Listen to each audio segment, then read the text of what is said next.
একসময় অজপাড়া গা থাকলেও এক্সপ্রেসওয়ে এবং পদ্মা সেতু হবার পর উন্নয়নের ঢেউ লাগে এই সকল এলাকায়। হুহু করে বাড়তে থাকে ফসলি জমির দামও। পদ্মার পাড় এলাকা দর্শনার্থীদের জন্য অন্যরকম এক আকর্ষণীয় স্থানে পরিণত হয়। আমাদের এক্সপ্রেসওয়ে হাইওয়ে এটা হওয়ার পরে আমাদের এদিকে জীবনযাত্রার মানটা অনেকটা হচ্ছে আপনার পর্যটক কেন্দ্রের মতো হয়ে গেছে।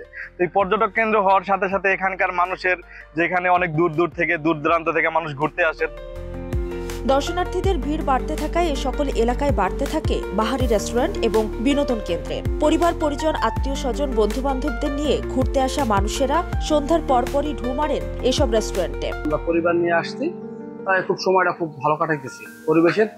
এই রেস্টুরেন্টের পরিবেশটাও খুব সুন্দর। এক্সট্রিম মশার কয়েল প্ল্যান্ট ফাইবার দিয়ে তৈরি, ডেঙ্গু চিকুনগুনিয়া বাহি সহ যে কোনো মশার বিরুদ্ধে দেয় এক্সট্রিম সুরক্ষা।